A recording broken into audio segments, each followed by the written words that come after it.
So yesterday, Digital Extremes held a Reddit AMA where they answered as many community questions as they possibly could in relation to Warframe's future and what to expect with duviri and with Warframe in general for the next few years. This is some of those answers, but I will leave a full link to the Reddit in this video description because there is a lot of really great answers about the game's music and the sounds of Warframe, as well as developers' struggles along the way over the last 10 years. First up, they said Warframe's next story arc is already planned out over the next 5 years.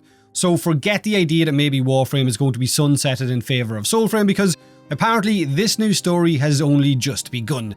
TennoCon this year could be great fun for reveals.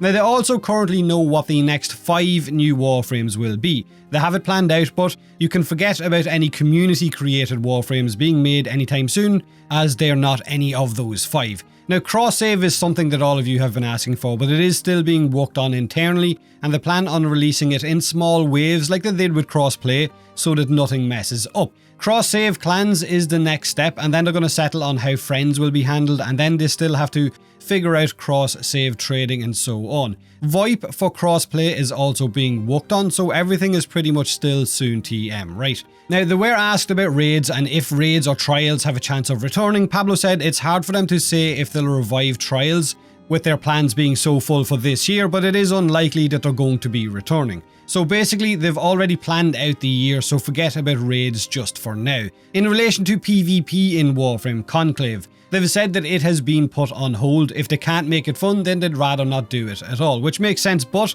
hear me out, Tenno PvP or different characters from the Warframe universe in PvP could have been fun, using Kal, Viso, Maru, Clem, Ballas, you get the idea. A hero-based environment might have been a bit of fun for the community, but I understand if their hands are full over the next 5 years, then it's not something you want to waste time on. Rebecca has teased that we will see more of Stalker this year, with possibly something being revealed at TennoCon later in the year, but not Stalker PvP, so maybe expanding on the Stalker's story. We know that we're going to get the chance to choose him in duviri as a playable Warframe, so maybe he shows up in the quest, which is going to be the catalyst for expanding on his story, which I really hope. I would really love more in-depth Stalker lore. But we're going to have to wait for TennoCon to see exactly what this reveal will be. Arcane content is in a weird spot right now, and they don't want to add more to it without knowing exactly what they want to do with Arcane, so my opinion would be just punt it into the feckin' sun and be done with it, right? I'm only joking. Adding new primed mods is something that's been put on hold. They want to be more critical about what they add into the game as well, so no new primed mods will be added anytime soon. New players who decide to start on the duviri path with the next update will still be able to enter the normal origin system after leaving duviri for other quests like the Second Dream and so on, and then return to duviri simply by selecting it. Now, each duviri cycle will be 2 hours long and will rotate between Thrax's emotions. They are planning to add more weapons to the upcoming Incarn Genesis pool as it develops, so expect more older weapons to be added to that and get a chance to have adapters for them, so maybe Incarn Stug, here we go. Drifter melee is unique to duviri, so don't expect to be able to have Drifter using melee weapons in your normal star chart missions, but you can use those weapons themselves with your Warframe because they're going to have a version of it.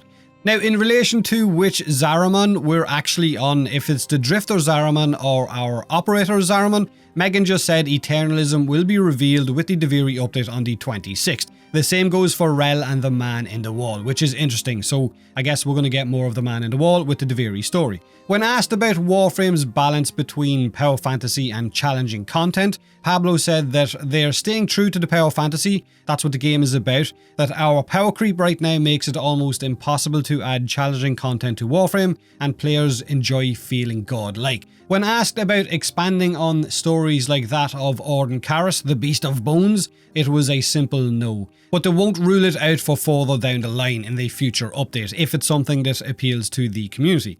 When asked about bringing Fortuna's grind into line with the likes of Deimos and the Zariman, Pablo simply said that they are keeping an eye out constantly for where the grind is too big and they will adjust accordingly. Now, don't expect Scarlet Spear to return anytime soon, as resources are best put elsewhere.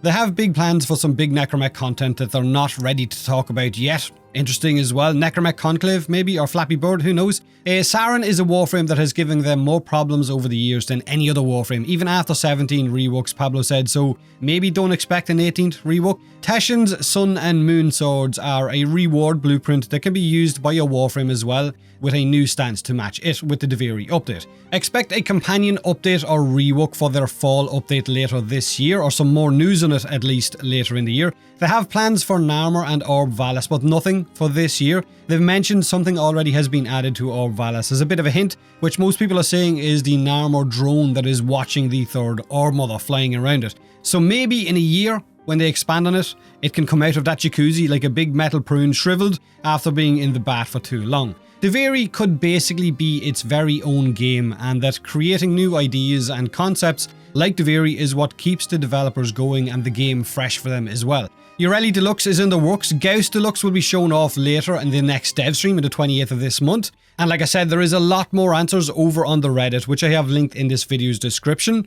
Let me know what you think of some of these answers. Have a great day, and as always, thanks for watching.